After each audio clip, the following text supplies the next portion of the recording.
I believe that we're every age we've ever been. And what that means to me is that there are times where a younger version of myself will show up in a situation and try to hijack, try to run the show, grab the wheels to the steering wheel to the bus, or whatever you want to call that. And so what I've come to identify these are, I call them toddlers. And so what that means is when I was younger and first starting out as a therapist, I worked with the children's psychiatrist a lot. She came down often to work with the kids, and I got to sit at her feet and learn so many things. And one of the things she taught me was that young kids are really great and flexible about where we give our attention and when we give our attention. They'll take the attention whenever we'll give it to them. But as kids get older, teenagers, things like that, we have to be available as parents on their timeline, on their schedule. So when I call those versions of ourselves toddlers, what that means to me is that if a younger version of myself shows up and it's an inconvenient time, I might hand my toddler a cookie and say, hey, go wait in the corner, I'll come back later. And that works for a while, for some unresolved issues, for some inconveniences, for things like that. But if we do that enough and continue to neglect that smaller version of ourselves, then we end up with our toddlers throwing a tantrum, like the kids in the supermarket. Usually that happens when there's been a series of ignoring of feelings and needs, and they just need to be heard. And so sometimes those toddlers try to hijack what's going on. The first experience I had that helped me understand this was when I was in graduate school.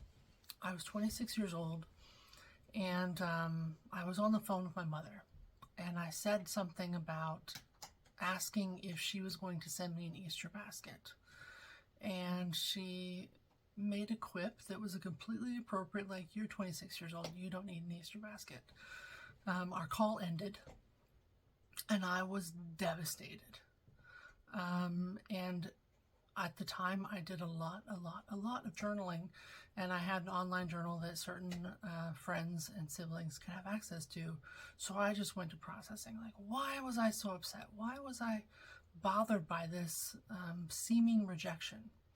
And when I got down to it, I realized that my 10-year-old self was the one that was so hurt. Because when I was 10, I didn't live at home. And I often wondered, do you love me? Do you miss me? Do you think about me when I'm gone? So then a couple weeks later, as Easter was approaching, I received a package.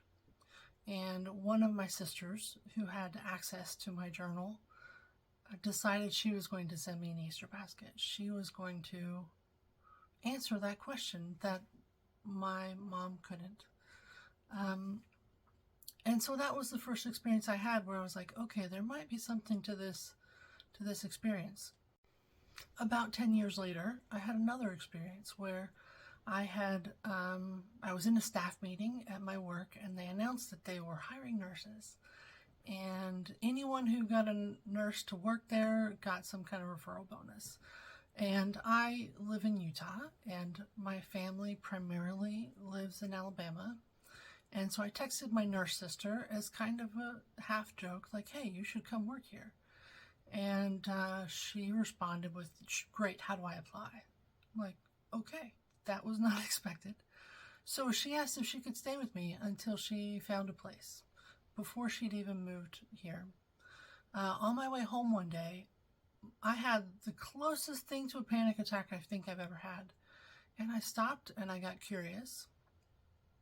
And I realized that a younger version of myself, again, who had had some not great experiences with this sister, was worried.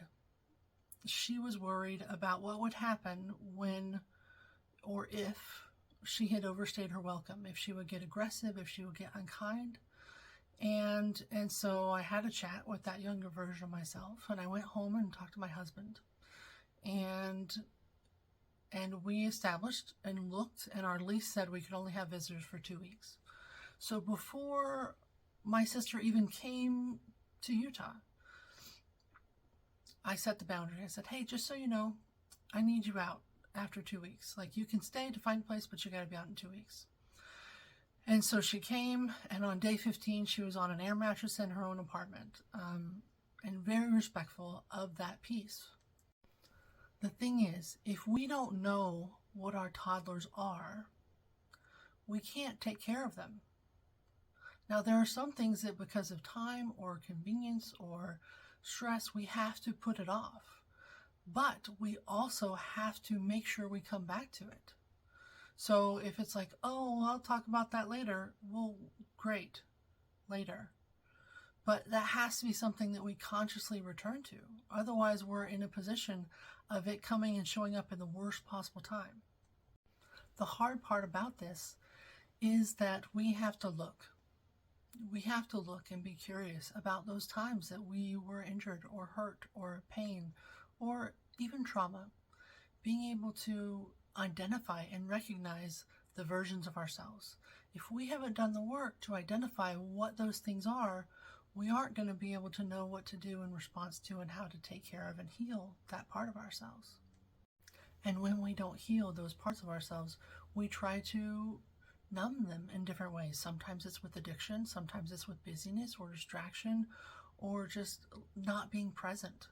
But being able to be present and to function is also to be able to know what those toddlers are so that we can be intentional about it. Because I had already identified this pattern in my life and the lives of my clients, I was able to do some things around grief differently. In 2017, I had a sister who suddenly died. And I knew from historical experience and previous grief experiences that I needed to be able to manage my grief while I was being a therapist, because I was not going to be effective if I was sitting in my grief the whole time I was trying to help other people, especially other people who were struggling with similar addictions that ended her life. And so I created a ritual for myself. Because of the circumstances around her death, we decided to put a picture by her casket. And at the end of the funeral, I felt very much inclined that I wanted that picture. So I asked and got permission, and it was gifted to me from my family. And I mailed it back to myself. And when it got there, I had to figure out what I was going to do with it. And so what I did is I put her picture in my closet. And every morning when I got up to go to work, to go be a therapist, help people with their addictions, I would say good morning to her. And I would sit and make space for whatever grief needed to come out. And then when I would come home and change back into my comfy clothes or pajamas or whatever, I would say goodnight, and I would also give space for my grief. And I did that for many, many weeks, months.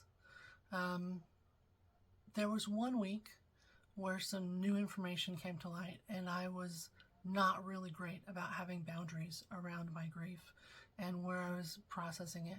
I was texting back and forth with a family member during work hours about things in a way that, brought my toddler out really bad, to the point where the residents and the clients where I was working expressed concern about my capacity. And I had to readjust that boundary and do something different. That picture stayed in my closet for about 2.5 years. Even when I moved, we switched closets. But being able to be aware of, like, okay, I know this is something that I'm struggling with. I know this is something that's hard for me.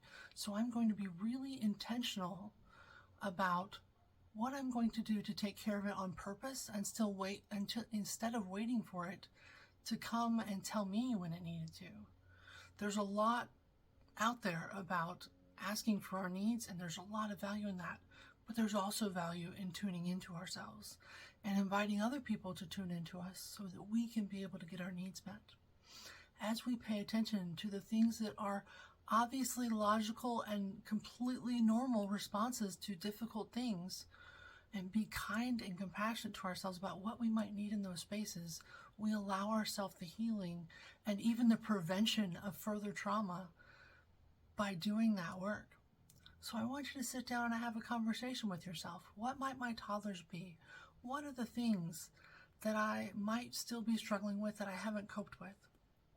And I'll also encourage you to ask, when you have a big feeling, to just be curious, to say to yourself, when was the first time I remember feeling that feeling?